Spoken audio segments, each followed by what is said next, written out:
where we are here on the east. This is what we call it Cairo, and when we cross the Nile, which we're going to do today, that's we call it Giza, G-I-Z-A.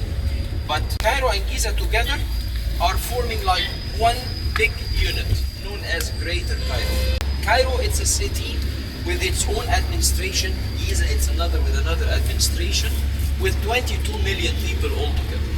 So being, I would say what, the two sides of one coin, people of Cairo, when they go to Giza or vice versa, they never say, I'm traveling to Giza. But it is just the extension of a city from one district to the other. If you were here before 1955, overlooking the river to the west, we are on the east now, you would have seen nothing but green fertile land. So Giza was the countryside of Cairo up till 1955. The impact of random flow of people from various villages, towns. To live in a big city, dreaming that it rains diamonds, jewels in the big cities, made many people to settle down in Giza and gradually to turn it to be urbanized, more than just being a green fertile land. That's why Giza, some parts of it is urban, some part of it is residential, and the other part is rural, still up, right? Between Cairo and Giza, there are 4 major islands in the middle of the river, like this one on the right side. So that's not the original or the only river stream, but this is just the head of one of the islands. Opposite to your hotel, there is another big island as well, where the Cairo Tower is located and the Opera House is located as well. So this is actually just an overview to the city of Cairo. And in '96, when this beltway was established to solve traffic issues and whatsoever, if you were driving here, you would have seen nothing but green fertile land. Nothing but green fertile land. Randomly and chaotically, many buildings or many of these buildings were built in a very random way. And therefore, when we had the new regime took over in 2014, after the political unrest in Egypt, on top of the bucket list of their plans actually was to fight against corruption. Many of these buildings were built in a corrupted way, so that's why they were demolished. If you look there on the left side, on the right side, you may see some demolition, some painted walls. All these were inner rooms of walls or houses, right? Because they were built illegal. So the government sent a warning that in so and so time, this will be demolished. People had to be displaced their own ways. Wow. Because it was built illegal. So to legalize, it was very hard to do. So that's why it was that kind of demolition. So only parts of the buildings were illegal? Some buildings were fully illegal. Oh, okay. And some floors of some buildings were illegal. Therefore, in some buildings, for example, I want you to look at the right side. Yes. Quickly. Look at that coming narrow building. The bottom floors are there. Not yet finished, but the top ones were demolished. You see that? Yeah. Okay. So he was licensed to build, let's say, 3 floors, but he built 10 floors. Oh, jeez. Rules are made or were made at that time with people, but not anymore, because actually everything now is going very serious. Also in '96, when this was established, when you just were crossing the river by the church and the mosque there, you were able then to view the pyramids of Giza distantly, which is about 7 miles away. Oh, wow. Somehow. Yeah. You remember the picture I shared with you yesterday in black and white? Yes. That showed the floodings of the Nile, which is 7 miles apart, was there by the pyramids. So all of this land, all of Giza, before building any dams to regulate the floodings, was fully submerged underwater. Oh, wow. Yes.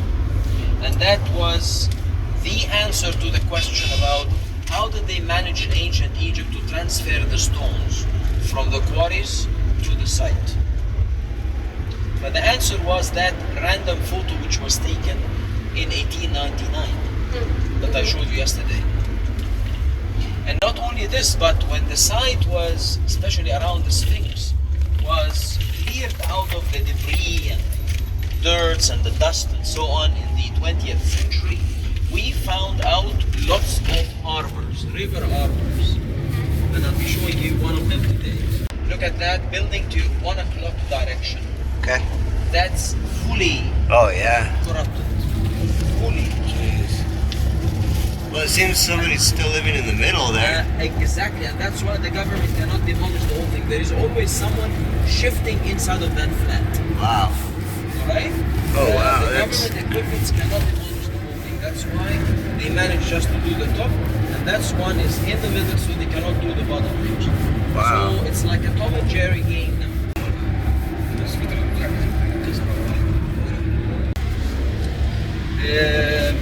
On the right side, you can see the summits of the pyramids now. Oh, wow. Now you can see some of them there, the 3 pyramids from right to left. The great, the middle, the smallest. Cheops, Kefren, Mykerimos. And as you can see, that people sometimes imagine that we have to drive for hours and hours in the middle of nowhere. And that's before we see the pyramids. And they don't believe that the city expanded. This is what we're going to see now.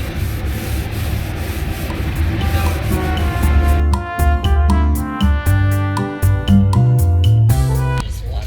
It's fine.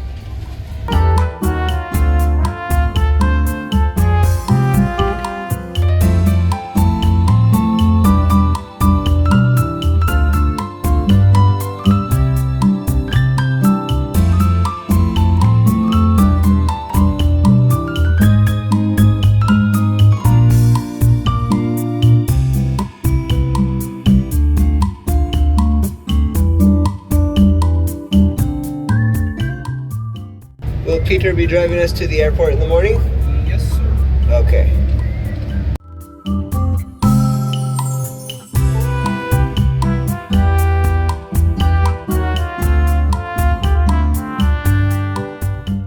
And after today, we won't be seeing you until we get back, correct?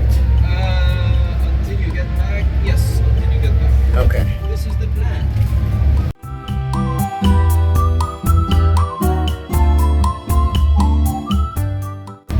Unless I pass away, Let's not go there, okay?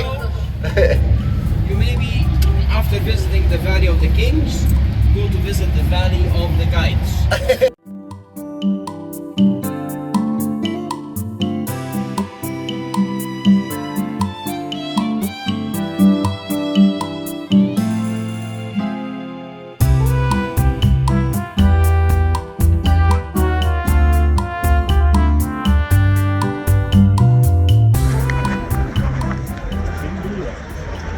The Great Pyramid of Giza. About to go inside. It's gonna be crazy. Take a look at this.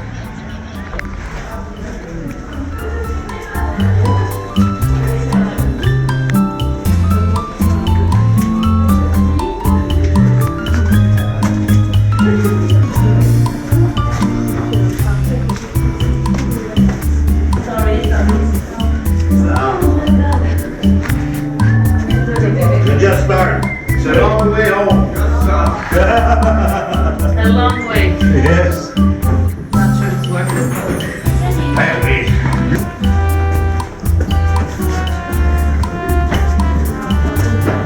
You wanna go to Saturday? Yeah.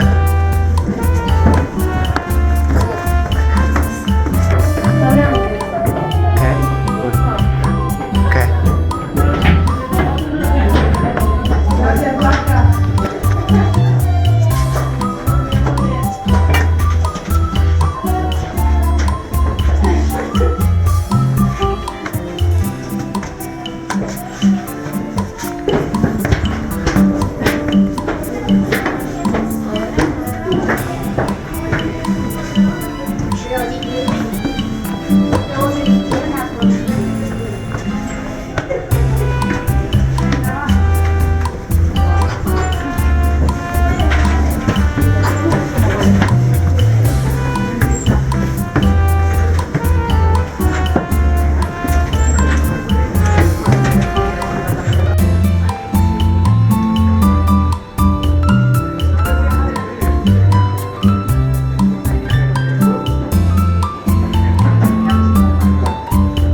Yeah.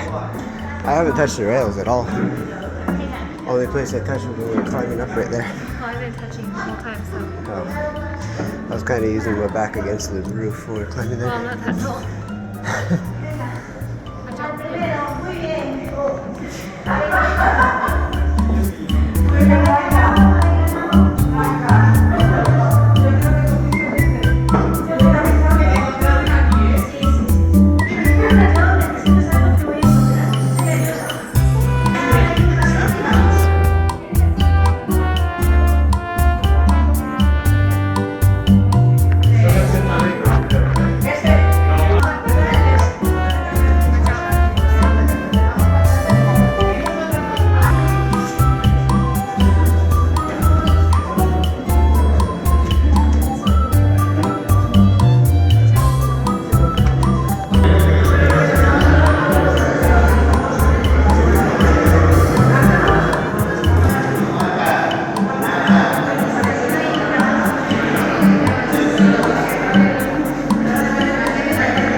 And now, the long descent down.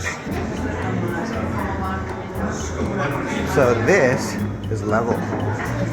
But look at the angle of the cuts at level. That angle is different. It is very downhill.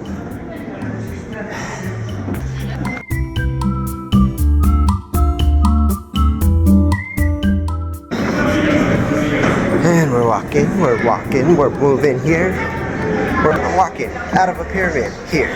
Just think about that, we just went into the Great Pyramid of Giza. Amazing. Okay. At the bottom of the long run. Just waiting to enter the small tunnel out now. This thing is 3 feet wide by 4 feet tall. Easy enough for me to kneel and crawl through, or squat and walk through, and that's what I do. Just squat and walk. It's a little easier, but it is kind of a long run for being in that position, so a little hot in these pyramids, but very cool.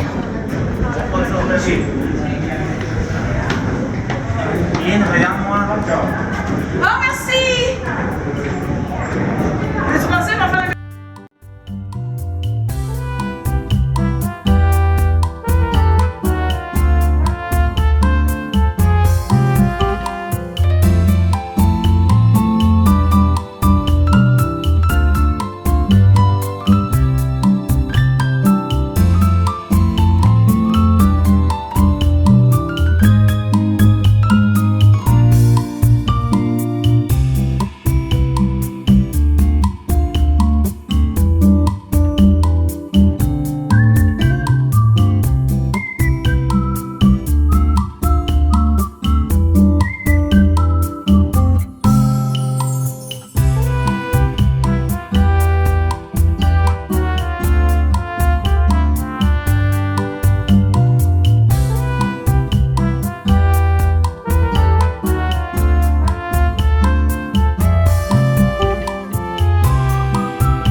the Great Pyramid made the second one to be bigger.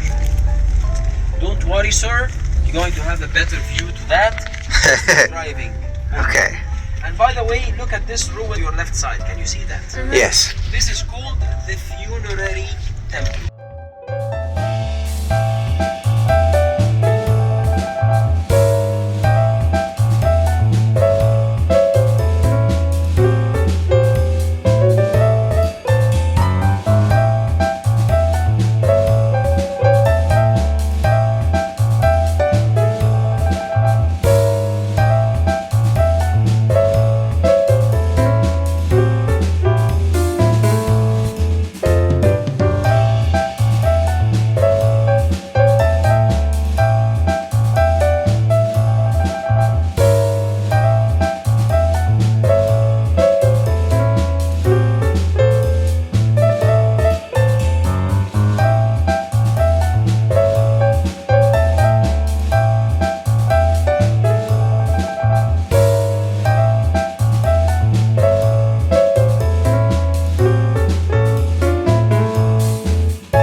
Welcome to Giza. Welcome to the Great Pyramids. Would you look at these? This is amazing. This is history. Like the oldest of history.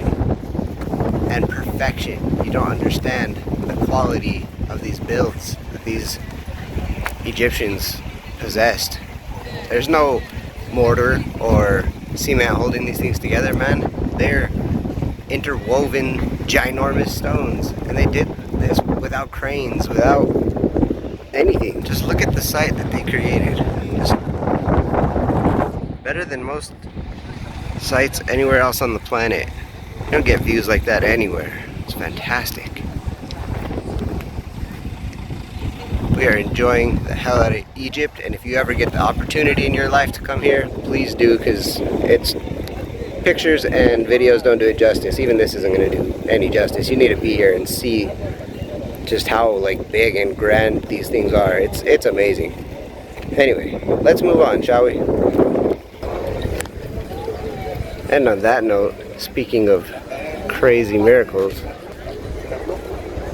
I present you the Sphinx, carved out of one giant stone. I can't even carve wood. Look at the thing. And it's perfect.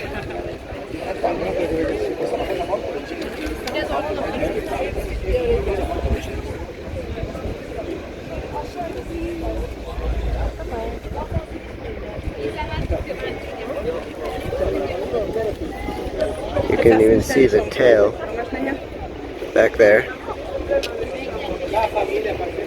Just amazing. With the pyramids in the background, just great. Alright, let's go see some other stuff. I ain't got that.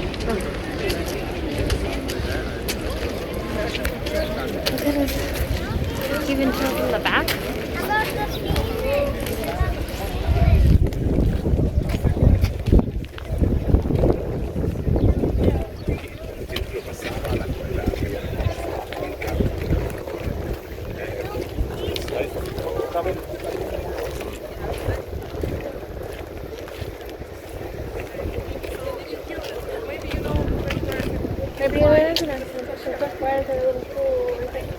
Oh yeah, what's going on here?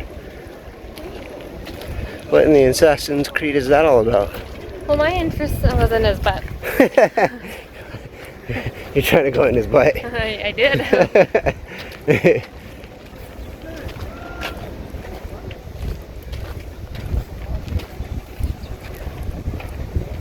Right there, next to his tail.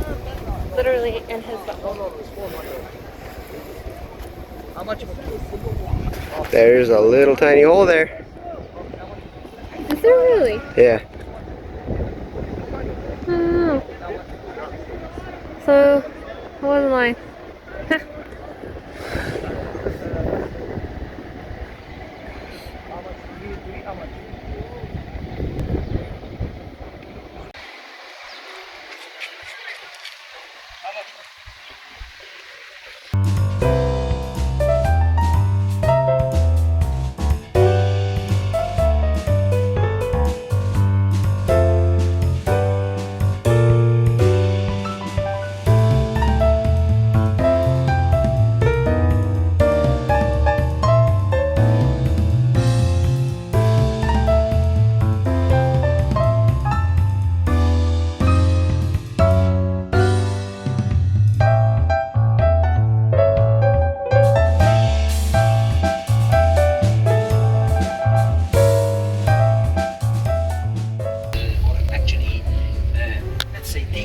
blessings of every rising sun in the morning and giving respect and praise to the rising sun every morning.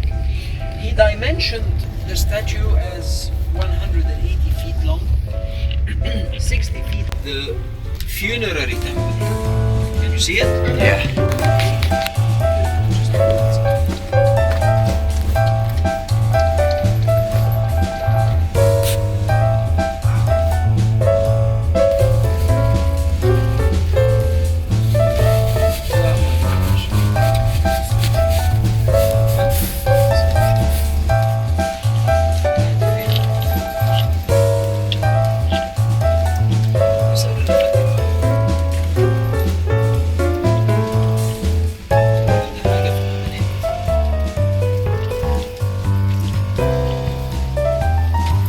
The Sphinx to your right side.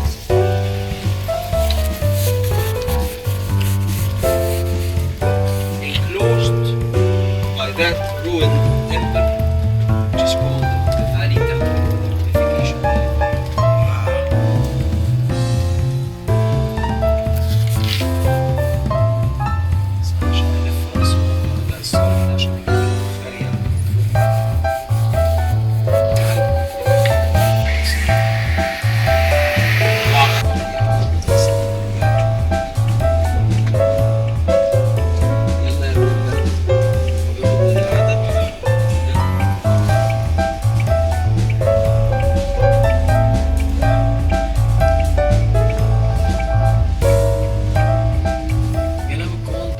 Okay, Mr. Abraham, please tell us what we just went through and why.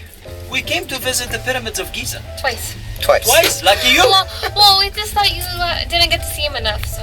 Lucky you! Lucky you! No, this is actually to show you how security is very accurate at the archaeological site. That they have lots of things which are not allowed to go through, like the camera microphone. That's why we finished the tour. We had to turn around to get back this very silly microphone that made us to drive for 15 minutes around the site. But this is just for your good, your safety, your security. I mean, to make sure that everything is safe going in. Welcome to Egypt. Well, thank you guys for doing that, and I'm sorry I got us into that pickle. Yeah, no problems. So, quick little interjection in the video. I just have to finish telling the story because Ibrahim didn't tell you really the whole story. So what happened was, I had my backpack with me, with all my filming equipment and whatnot, going into the pyramids, and nobody told me ahead of time that you could take a full-blown camera phone in there, but microphones were not allowed.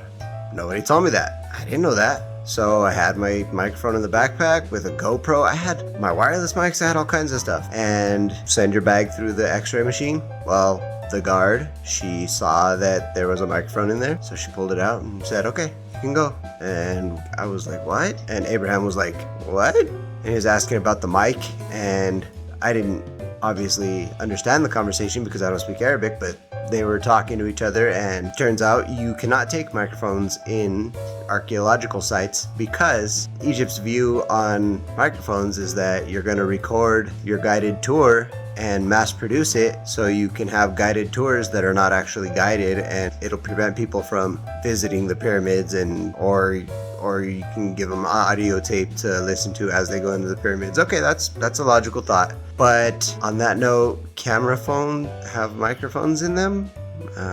This is my proof right here. I am communicating to you through video and audio. I don't know, it doesn't totally make sense to me, but to each his own. I guess maybe the microphone would have a better quality, a higher quality, no wind noise, no background noise, so maybe that might make a little sense. So anyway, they confiscated it. Well, when you go into the pyramids complex, it's a one-way drive. You go up, you go into the parking lot, you go down and exit through the Sphinx. There is no exit from the parking lot of the pyramids.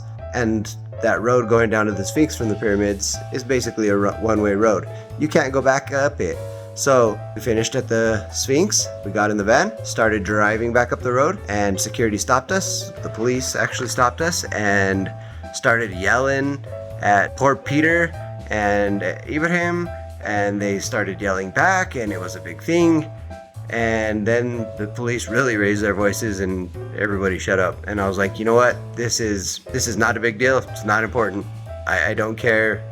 We can just go. I'll buy another mic when I get home. Well, Abraham said, no, that's your microphone. We're gonna go back and get it.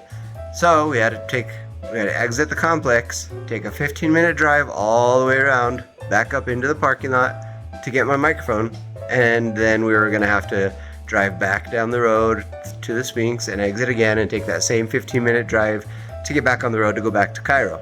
But luckily when we got back to the pyramids and got my microphone, Peter knew the guy who was guarding the gate, so he let us out the front way. So we didn't have to make that second 15-minute drive around. Third, I guess, 15-minute drive around. So yeah, my little microphone got us in trouble. Whoops, sorry. So, word of advice, if you're going to the pyramids, or any archaeological site for that matter in Egypt, don't take a microphone, don't take a furry microphone or anything in there, because they will know, they will take it, and it's a little bit of a hassle to get it back. Yeah, anyway, that's the context on that little story that Abraham didn't tell you. So, next we're gonna go visit the Egypt Museum in Cairo, where they have hundreds of thousands of artifacts, the biggest collection in the world, until the gem opens up, the Grand Egyptian Museum, which should be opening at the end of 2023. So, no microphones. On that note, I'm looking at the time on this video and it's already at 30 minutes, which I'm gonna have to go ahead and call it. This has already been a really long video. It's just the pyramids and the Sphinx, and we still have the Egyptian Museum to go to. So, I'm gonna turn this into a part 1 and part 2. So it'll be episode 3, part 1, episode 3, part 2 will be the Egyptian Museum. I'll air part 2 probably later this week, if not tomorrow, but stay tuned for that. That one's pretty cool too. It'll be quite a bit shorter because it'll just be the one thing, and then we'll pick up next Friday with the next part of the series, episode 4, and there is a whole lot more to come. So thank you again for watching. Thank you for always coming back.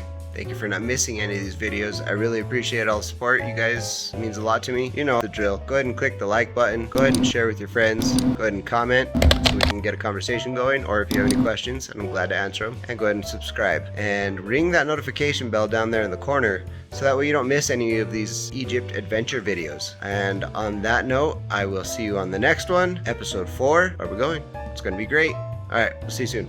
Bye, guys.